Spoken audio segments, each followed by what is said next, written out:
আপনারা দেখছেন day two one news TV, খবর যেখানেই আমরা সেখানেই।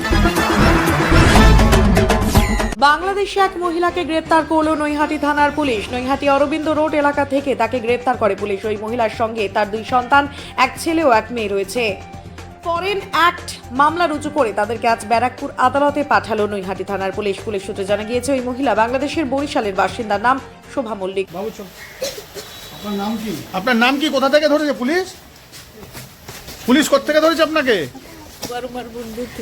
হ্যাঁ, কোথায় থাকেন? কোথায় থাকেন কোথায় আপনি? দুজন বাচ্চা সমেত কালকে নৈহাটি থানা পুলিশ অ্যারেস্ট করে কোর্টে পাঠিয়েছে। বাংলাদেশি পরিচয়। হ্যাঁ, গতকাল রাত্রির রাত্রির 10:30 নাগাদ, আনুমানিক 10:30 আমার কাছে খবর আসলো বড়মার মন্দিরের সামনে একজন মহিলা 2 বাচ্চাকে নিয়ে ওখানে বসে আছেন। অনেকক্ষণ থেকেই নাকি বসেছিল। ওখানকার সকলে জিজ্ঞেস করাতে সে বলছে সে বাংলাদেশ থেকে এসছে।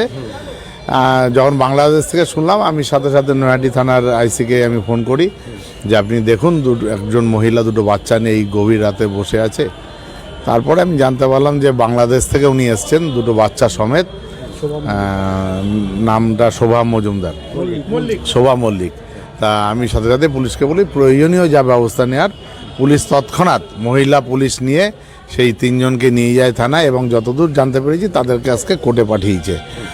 কোর্ট কি বলে সেটা জানার অপেক্ষা। না, আমি ডিটেলসটা বলতে পারছি না যে বাংলাদেশের অত্যাচারের কিনা। তবে আমরা এইটুখানি জানতে পেরেছি কয়েকদিন আগে আমাদের রাজ্যেরই 90 জন মৎস্যজীবীকে বাংলাদেশ ধরে তাদের প্রচণ্ড প্রহার করেছে, প্রচণ্ড মারধর করেছে। মাননীয় মুখ্যমন্ত্রী উনিও তীব্র নিন্দা করেছে, এবং এদেরকে আমি শুনেছি কি বিষয় আমি জানি না। একজন মহিলা 2 বাচ্চা নিয়েই এখানে এসছেন। হ্যাঁ, 2 কোলের বাচ্চা, একদম শিশু।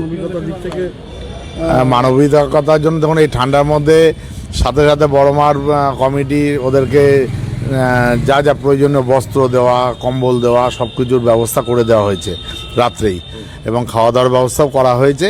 এরপরে আইনের বিষয়, আইনের কাজ করবে।